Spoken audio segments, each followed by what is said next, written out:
taller de manipulación genética. Este taller pertenece al eje 5, tecnología y sociedad, en particular a la temática de nanotecnología bioinspirada y su impacto en la sociedad. El taller lo hemos dividido en 4 grandes secciones: estructura y función del DNA, donde pondremos hincapié en la estructura del ácido nucleico de DNA. Luego continuaremos con lo que son los genes y cómo se organizan, ¿cierto? En particularmente en genomas, poniendo cierto énfasis en la definición del gen.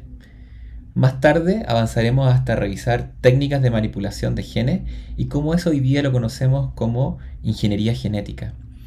Y finalmente veremos unos ciertos ejemplos sobre las estrategias para llevar a cabo transformación, la generación de transgénicos, clonamiento y edición génica. Los términos más relevantes para el taller del día de hoy van a ser DNA, genoma, clonación, transformación y algo que probablemente se han familiarizado en los últimos años, que tiene que ver con el fenómeno o la técnica denominada CRISPR. Para comenzar entonces nuestro taller nos vamos a dedicar finalmente a concentrarnos en lo que son los genes y los genomas. Y para poder hablar de genes y genomas tenemos que hablar de esta bella molécula que es la molécula de DNA. Una hebra antiparalela que en el fondo está organizada desde moléculas muy simples denominadas nucleótidos.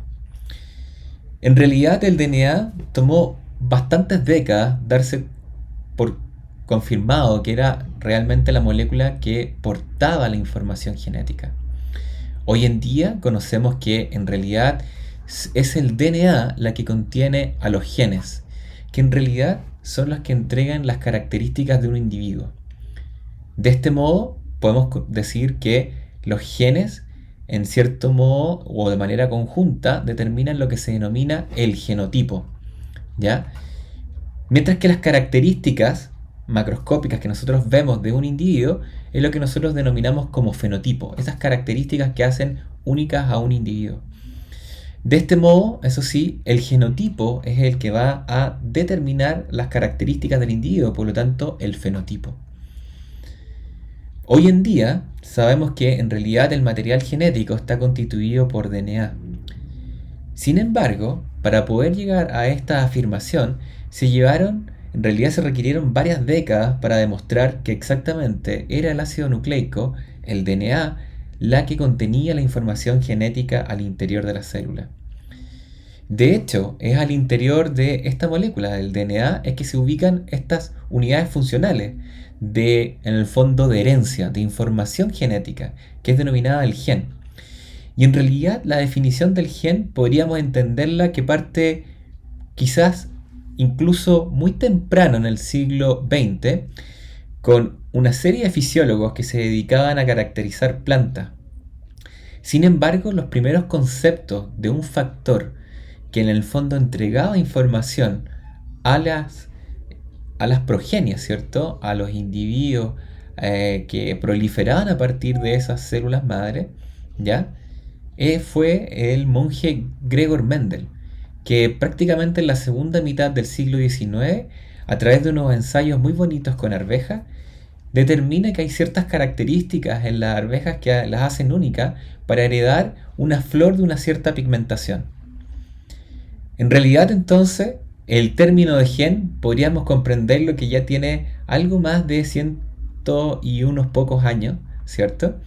Y que la definición del gen evoluciona desde el siglo XX hasta el siglo XXI, con donde en la aparición, ¿cierto?, de las técnicas genómicas y técnicas de biología molecular, hoy en día conocemos inclusive cómo es la arquitectura, cuál es la organización interna por la cual los genes funcionan. ¿Ya? No tan solo conocemos su estructura, sino también cómo estos pueden ser regulados.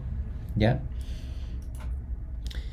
Tal cual como les mencionaba anteriormente, el concepto de gen, ¿ya?, lo podríamos prácticamente relacionar con el fisiólogo danés Wilhelm Johannsen. En realidad, él es el responsable del término gen. El término gen en realidad lo hereda o lo toma prestado desde el griego genos, ¿cierto? Y lo identifica como la estructura mínima que entrega ciertas características a un individuo. Al mismo tiempo, Johansen es el responsable de acuñar dos términos muy importantes que yo ya les estaba adelantando. Genotipo, como en el fondo las características que dan cierto grupo de genes, ¿ya? Pero también el fenotipo, estas características que hacen únicas a un individuo, estas características que en el fondo son observables, ¿cierto? Y que ya no se involucran solamente con los genes. A propósito del trabajo de Johansen, es que Winkler, en el fondo, toma las definiciones de gen, genotipo y fenotipo y acuña el concepto de genoma, como el conjunto de genes que están involucrados en un individuo. Si bien el trabajo de Johansen fue más bien como las bases fundamentales para lo que hoy en día conocemos como la estructura de DNA organizada y que tiene cierta información que denominamos gen, en realidad uno de los experimentos o demostraciones más significativas los lleva a cabo Frederick Griffith, que en el año 28 determina que existen distintos caracteres de herencia. Y esos caracteres de herencia los identifica haciendo un experimento muy sencillo, pero al mismo tiempo muy elegante. Lo que él hace es conocido hoy día como transformación de bacterias. Y en realidad esta transformación de bacterias en realidad es un experimento relativamente sencillo, en donde él había identificado de que existían dos tipos de cepas de Pneumococcus pneumoniae. Una cepa lisa, que cuando él, por así decirlo, desafiaba a un ratón con esta cepa, por así decirlo, inyectaba esta cepa al interior de un ratoncito, el ratón sobrevivía. Sin embargo, cuando él ocupaba una cepa que era más bien lisa, no más bien rugosa como la anterior, esta cepa era capaz de desarrollar una patología al interior del ratón y el ratón eventualmente moría. Sin embargo, si esta cepa lisa él previamente la calentaba y por así decirlo la inactivaba, el ratón sobrevivía.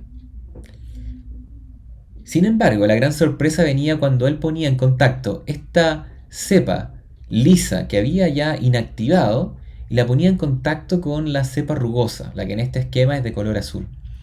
Y lo que ocurría es que sorprendentemente el ratón fallecía.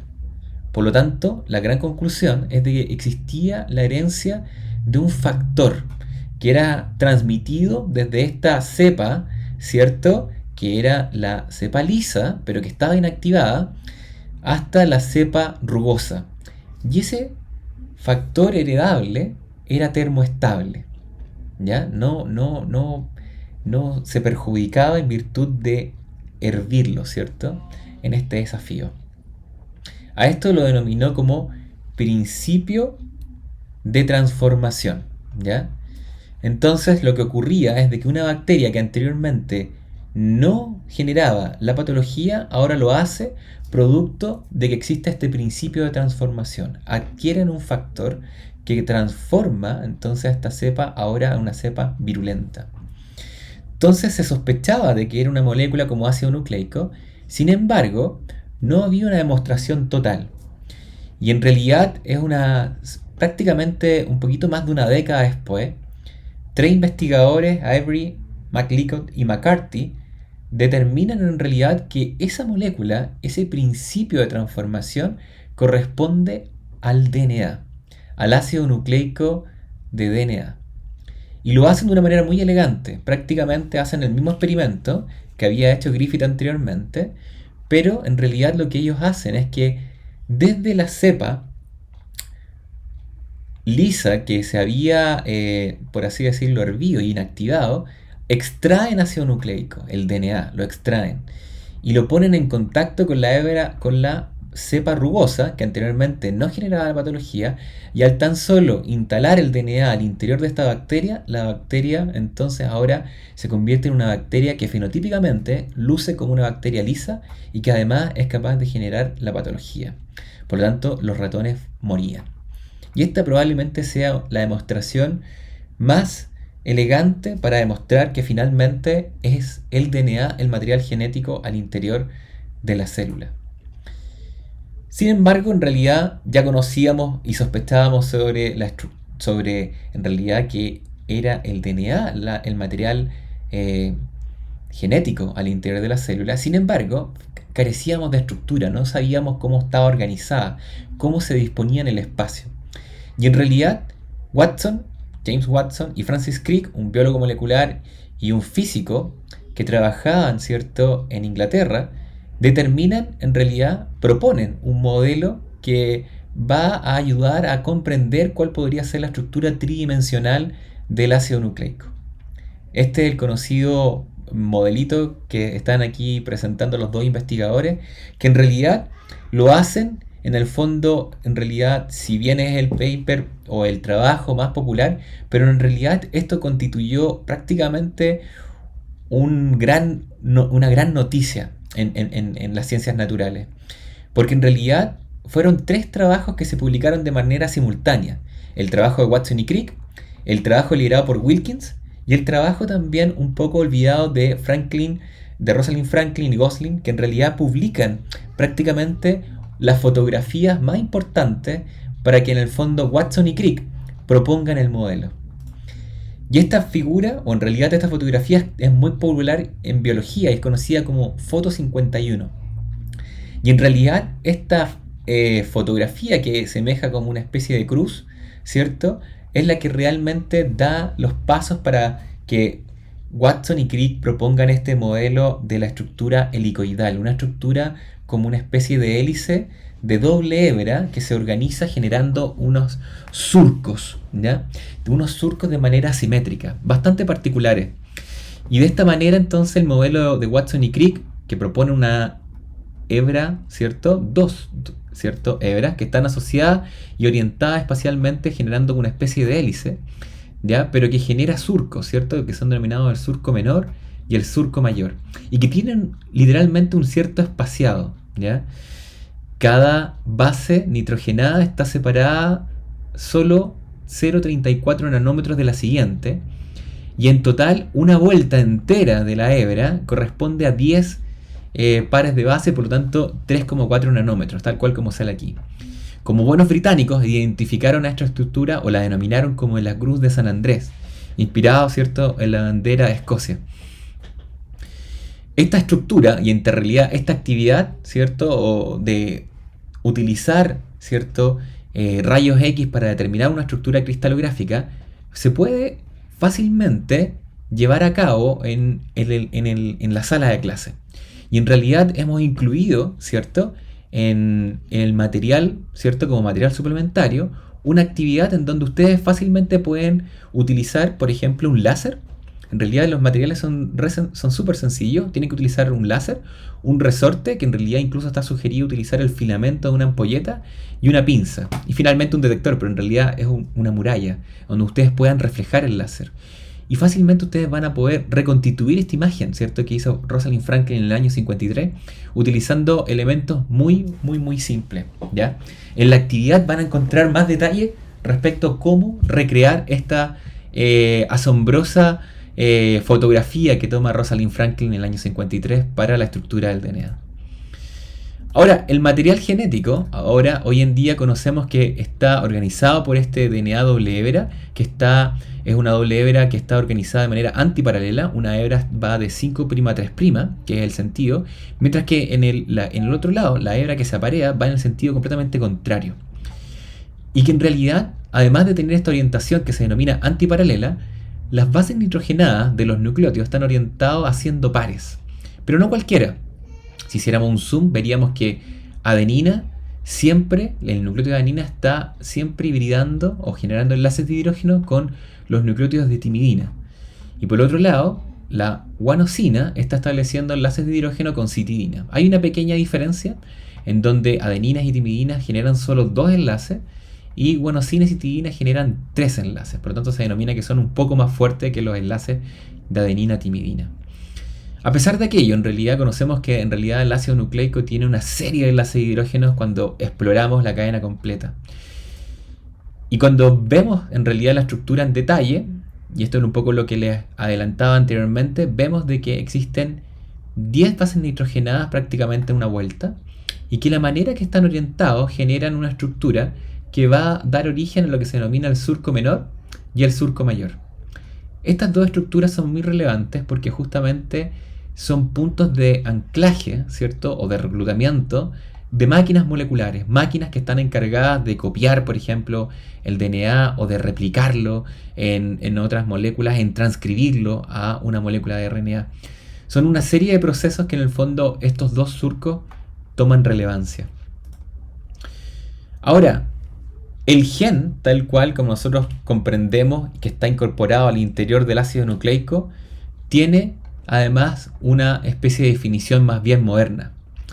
Y esa definición más moderna podríamos comprenderla de que el gen en realidad es la unidad física de herencia, ¿cierto? Algo que en el fondo ya comprendíamos de los años 50 probablemente. Y que en realidad, y esto es prácticamente lo nuevo, es que el DNA entrega las instrucciones en realidad para la síntesis de un RNA, una molécula que en el fondo es la molécula mediadora entre el DNA y proteínas. Porque en realidad un gen, normalmente nosotros anteriormente lo conocíamos como una secuencia lineal de DNA que va a ser finalmente traducido a proteínas. Sin embargo, hoy en día sabemos de que el DNA, si bien es transcrito a RNA, o el gen, ¿cierto? Es transcrito a RNA, una gran proporción de estos genes, o más bien de secuencias de DNA que son transcritas, finalmente desarrollan su función a nivel de RNA. Y eso hay muchos ejemplos, como por ejemplo las ribosimas, ¿ya? Los ribosomas, las RNA ribosomales, ¿ya? Los RNA transferencia, y una serie de otras moléculas que en realidad desempeñan su función solamente al ser transcritos, o sea, de ser pasados y copiados de DNA a RNA. Pero un gran pool de genes finalmente son traducidos, y al ser traducidos son finalmente sintetizados en proteínas. ¿Ya?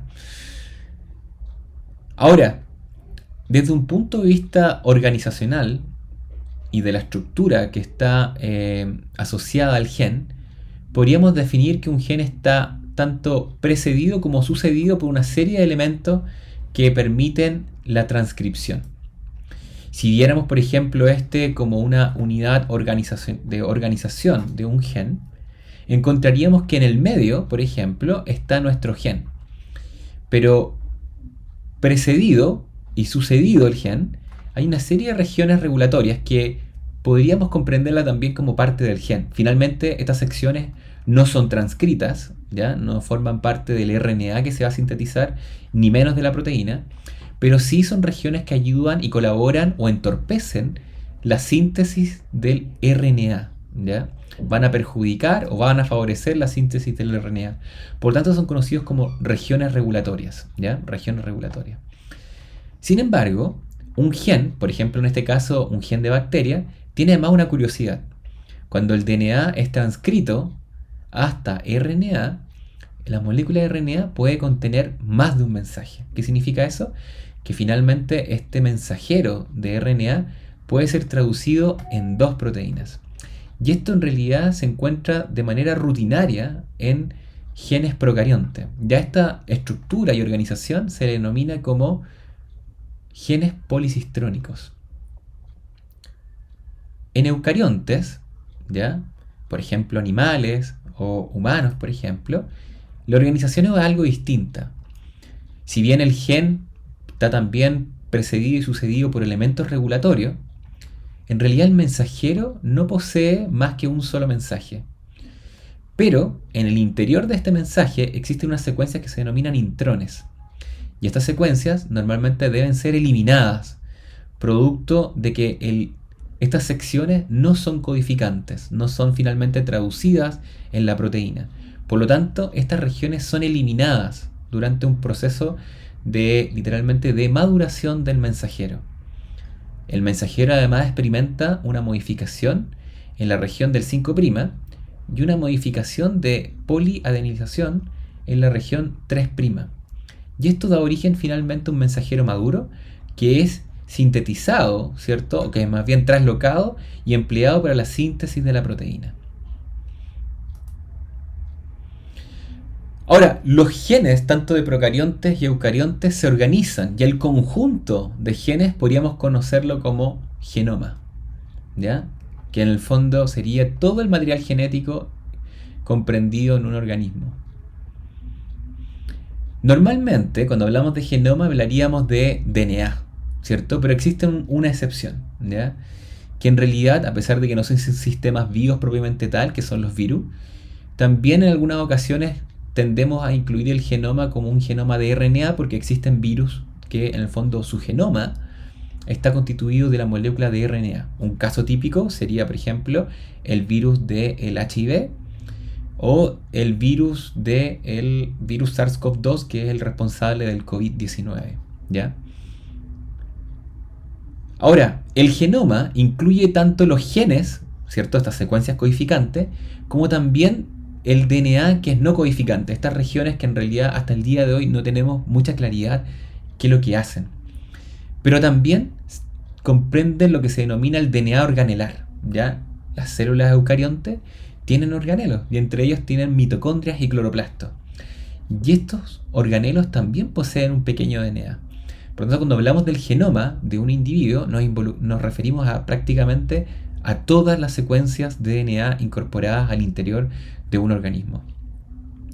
Ahora ustedes se preguntarán, bueno, si hablamos de un individuo muy simple, como puede ser una bacteria, o por ejemplo en este caso un chimpancé, podríamos hablar entonces de que debe existir una relación entre el número de genes en el genoma de una bacteria respecto al número de genes de un chimpancé.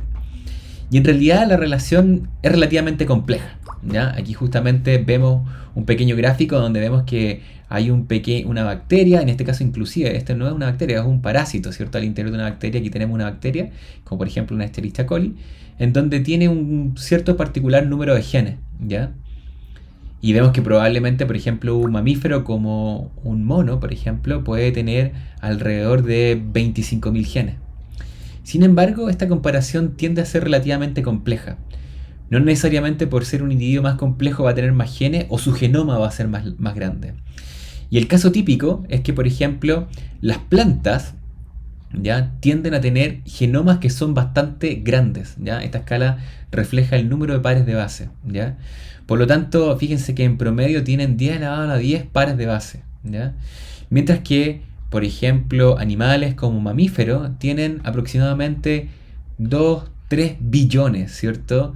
De pares de base, y las plantas fácilmente lo pueden superar esto teniendo genomas que pueden ser fácilmente 10 veces más grandes. No necesariamente van a tener un mayor número de genes, pero sí van a ser genomas bastante más grandes, ¿ya? Ahora, bacterias tienden a tener, por ejemplo, genomas que son relativamente pequeños comparados con por ejemplo, con un humano que tiene 3 gigabases, ¿cierto? Una bacteria tiene en realidad un genoma más bien pequeño, en realidad de 3 quizás a 5 millones de pares de base, ¿ya? Entonces, en realidad, la relación, si puede, en el fondo, uno pensar de que hay una relación lineal, en realidad, algunas veces es relativamente compleja, ¿ya? Ahora, ¿cuáles son las técnicas que se emplean para manipular estos genes? Bueno, las técnicas son muchísimas y en realidad uno puede hacer varias actividades alrededor de los genes. Uno puede eliminar genes, puede modificar, editar esos genes o puede insertar genes nuevos, ¿ya?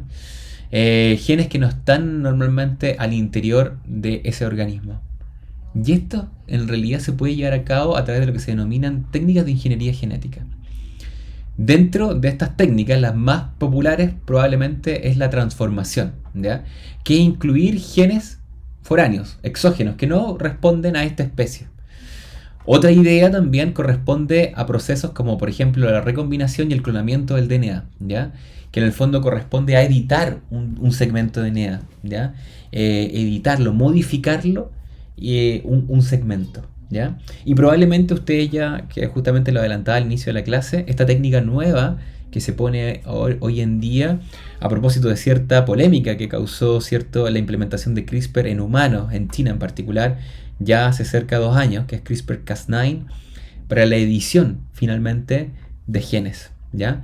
CRISPR ha demostrado ser una técnica extraordinaria al momento de adicionar eliminar o editar una sección, una región del DNA. ¿Ya? Ahora, la transformación, tal cual como se los mencionaba en la diapositiva anterior, involucra entonces la incorporación de un ácido nucleico foráneo de ese organismo. Pero en realidad, la transformación, al parecer, si bien parece ser como una técnica de ingeniería genética muy sofisticada, en realidad la técnica de transformación parte muy temprano en el siglo XX. De hecho, los experimentos que justamente ya le había mencionado de Griffith y de los tres investigadores, Avery, MacLeod y McCarthy, en realidad son prácticamente el punto de partida, ¿cierto? La incorporación de un ácido nucleico de una cepa a otra cepa, en realidad entregándole características fenotípicas particulares, que en este caso es el desarrollo de neumonía en ratones. Pero sin embargo, este proceso, a pesar de que puede ser hecho en el laboratorio, también ocurre en la naturaleza, ¿ya? Y de manera espontánea. Hoy en día, por ejemplo, la transformación se ocupa para transformar bacterias, tal cual como está aquí, ¿cierto? Con ciertos propósitos, pero también, por ejemplo, para entregarle cierta resistencia a las bacterias, resistencia a antibióticos, pero también a plantas, ¿ya? En el laboratorio se pueden transformar plantas para que entregarle ciertas características, como por ejemplo, que sean resistentes a ciertas pestes. Sin embargo, este tipo de transformación o adquirir genes, ¿cierto?, desde otra especie también ocurre en la naturaleza. Y eso se denomina transferencia de genes. Y las bacterias emplean esto de hace muchísimo tiempo, en realidad, porque es un mecanismo por el cual incorporan genes que pueden ser de utilidad, como la resistencia a antibióticos, ¿ya? A través, en el fondo, de este esquema, lo que refleja es de que tú puedes hacer paso de este gen de una especie a una especie B. Y eso se denomina normalmente como transferencia horizontal de genes. Entonces ahora este gen, o más bien este organismo, ha incorporado este gen que está en rojo, ¿cierto? En esta figura, y esquematizando de que existe una transferencia de este gen desde el organismo A hasta el organismo B. Pero esto no tan solo ocurre en bacterias, también ocurre en plantas, ¿ya? Es conocido el caso de que, por ejemplo, las plantas establecen una relación con una bacteria que se denomina Agrobacterium, y que incorpora, ¿cierto?, características desde esta bacteria. Las plantas también lo hacen desde virus y incorporan genes, ¿cierto?, a su interior, haciendo un proceso que es completamente espontáneo y que ocurre en la naturaleza. Animales también experimentan este fenómeno y de hecho el tardígrado, que está aquí en esta figurita, ¿cierto?, también es conocido por haber incorporado a lo largo de la evolución una serie de genes que provenían de bacterias. Y la gran sorpresa justamente la reveló el proyecto del genoma humano, representado en estas dos portadas de revista en el año 2001, en donde al momento que se liberó gran parte de lo que sería el borrador de la secuencia del genoma humano, se dieron cuenta que una gran proporción del genoma humano contenía el genoma de virus enteros. Y que en realidad hoy en día se conoce que probablemente debe existir un número bastante razonable de genes que habrían sido adquiridos a través de transferencia horizontal de genes a lo largo de la evolución. Y en realidad eso justamente fue una sorpresa para muchos investigadores al momento de conocer de que en realidad la transformación de organismos podía ser algo más habitual de lo que nosotros estaríamos más bien acostumbrados. Pero a través de las técnicas del laboratorio y la transformación de distintos individuos es que también aparece el término de transgénicos o organismos genéticamente modificados, que en realidad tal cual corresponde a la incorporación de un DNA exógeno, ¿ya? Un DNA que no estaba presente en ese organismo. Entonces, en este caso, a diferencia del caso anterior, los transgénicos han sido intencionalmente modificados para incorporar esa molécula de DNA. Y los ejemplos en realidad hoy en día son muchísimos. Uno de ellos es el arroz dorado, que entrega la incorporación, por ejemplo, de vitamina A, que ha sido crucial para combatir la desnutrición en Asia. O por ejemplo el maíz BT, que en realidad es un maíz que incorpora la síntesis de una toxina para una pequeña, llamémoslo polilla, ¿cierto? Que en el fondo es una peste de en los cultivos de maíz, ¿ya?